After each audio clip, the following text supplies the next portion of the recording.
Kia Māori everyone, and welcome to Homeline Learning today on Thursday the 18th of February. And look what I just found on my wall upstairs. I have a special heart wall upstairs in my house, and it reminds me to be kind and caring to everyone. And look what this heart has got all over it. Something that we've been learning about this week. Beautiful butterflies. I wonder which one you like out of those butterflies. Well done those people who have been telling us how they've been kind and caring in their families and how they're being responsible at home, because in lockdown we all need to help, don't we? We all need to help each other so that mummy doesn't have to do all the jobs and daddy, and that they get a rest too. So welcome today, and let's have a look at our day board. And it says today is Thursday the 18th of February, and we can see that 18 has an 8 at the end of it, and we now know that 8 is an even number. If we draw 8 dots just like I have, we can separate them into 2 even sets. None of the counters don't have a partner. They are even. So let's say the even numbers together: 2, 4, 6, 8. And our day today is Thursday, and in Māori we say rapare. Can you see rapare there? Rapare means Thursday. This week we have been looking at words that start with the digraph. Let's see if we can get it around the right way. Oh, I'm not sure how that would work. Mrs. Craig's going to do it like that. There it is. Got it. So it is the digraph TH. Let's see if we can all make that sound together. Th. And do you know that my son has this in his name? And that's why I've got some blocks from when he was a little boy, because his name is Matthew. Can you clap that for me? Matthew. 2 syllables in his name, and he's got a TH hiding in it. And we know that TH goes with our thumb, thumb, Matthew. So those are our 2 words for our sounding out today. Now, I have seen the most amazing butterfly work you have been doing, and I hope you've loved learning all about butterflies. Tomorrow, I'm going to show you the swan plant that is hiding in my garden. I've been looking to see if there's any butterfly eggs. Where would I find the butterfly eggs? Who can remember? Here's our leaf. Where does the butterfly like to put its eggs? That's right, underneath the leaf that hides it just under here, and that's the lady. The female butterfly comes along, and out of her abdomen, right at the back here on her body, comes, oops, here it is here, I'm just showing you. So the eggs come from this little part here, and she tucks them in just under the leaf, and the eggs are just tiny like a dot. Yesterday we talked about camouflage, and we said that the butterfly is an insect that can camouflage, but not against a green leaf.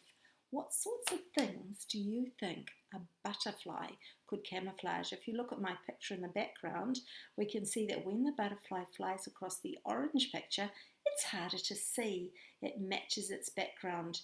But when we go this way over to the green, it's not so hard to see.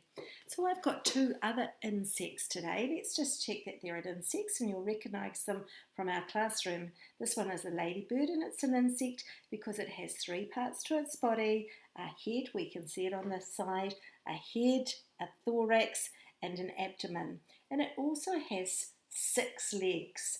1, 2, 3 on that side and 3 on that side. Oopsie! Someone has broken off one of its antennae. Poor ladybug. Now, if I put the ladybug on our leaf, she camouflage on that leaf? No, she doesn't. You're right. So then I went and found another insect from our classroom, and this time we have a grasshopper. Who recognises that from our nature table? Oh, we can see him trying to camouflage up there with the green. Let's have a look. Is he an insect? Does he have 3 body parts? He has a head, a thorax, and an abdomen. Does he have 6 legs? Let's count them. 1, 2, 3, 4, 5, 6. 3 plus 3 is 6. And we can see his mighty big wings, and his antennae have completely broken off. He's been in the wars, hasn't he? So let's see, does he camouflage on the leaf? Can you predict? Let's have a look. Yes, he does. And that's how insects protect themselves from their predators. They hide by camouflaging against things that are the same colour as them. Right, let's just have a look at our maths today. And I'm just going to spin you around, not that way, this way, because I have down here a rainbow. Now, we know that we have these rainbows at school, and I absolutely love these rainbows. So any mummies and daddies that are watching, these rainbows are fantastic for creative play. But today, I'm going to use my Tahi Toy rainbow. That's the website to buy them, Tahi Toys. We're going to have a look at it because we're going to use that in maths today. One of your activities is to use the rainbow numbers to help you make the number bonds to 10. So have a look at that activity on Seesaw and see if you can do it. And some of you might even colour in the rainbow. So let's just check if we know our numbers on our fingers. Show me 10, show me 5, show me 7. And we know that we have to go 5, 6, 7 when we're using our fingers for finger maths. So show me 8. And we go, oops, like that. Show me 8. Show me 9. Show me 10. Show me 1. Okay, so you could be practicing that game with your mums and dads. Right, ready for our story time. And today, for story time, we have a story, a fiction story about Tony and the butterfly. And we can see that the butterfly is a monarch butterfly. Tony and the butterfly. Tony was playing in the garden under an old tree. He saw a big black and yellow butterfly lying on the ground. "What's wrong, butterfly?" Tony asked. "Why can't you fly?" The butterfly fluttered one wing and did not move away.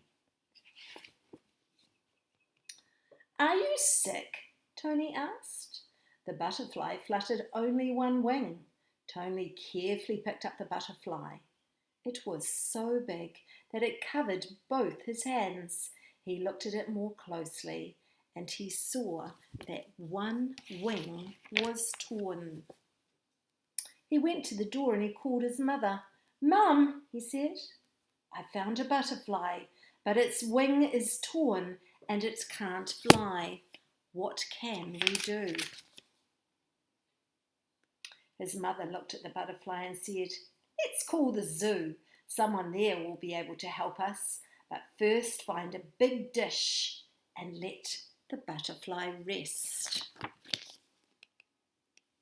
Tony placed it gently in the dish. One wing fluttered. The mother was talking on the telephone to someone at the zoo. "We've found a butterfly with a torn wing," she said. "How can we help it?" The man at the zoo explained that butterflies have long, hollow tongues like straws so that they can drink water and the nectar of flowers. He said, "Put a little water in the butterfly's dish." That's interesting. We learnt about that tongue called the proboscis. Then he said, "I must tell you the truth. There's actually no way to mend a butterfly's wing. It will never fly again. And if it can't fly, it will not live." Tony's mother thanked the man and went outside to tell Tony what he had said. Can he mend the butterfly's wing? Tony felt very, very sad. He put some water in the dish and the butterfly fluttered one wing. It sipped the water and sipped some more, but it did not move. Tony sat for a long, long time until the butterfly stopped sipping the water and was very, very still. "Oh, my butterfly has died," he said. He lifted it gently in his hands and he walked over to the tree where he had first found it. He dug a hole and he placed the butterfly in it. Then he covered it with some pretty leaves on top. Tony cried because he wanted the butterfly to flutter its wings and soar away, to live and to dance among the flowers. I'm sad too, Tony's mother said, hugging him. It was a most beautiful butterfly. Then she wiped the tears from his cheeks. It was a lucky butterfly too, she said, because you cared for it when it was dying. Caring. That's one of our 5C's at Mellons Bay School. She hugged Tony. I'm very proud of you, she said. And some of you have been making amazing butterflies using leaves and twigs and stones and flowers that you've found in your garden. And I'm going to make those into a slideshow. So if you've made one of those, make sure you take a photo of it and post it to Seesaw so that I can make a slideshow for you all to enjoy.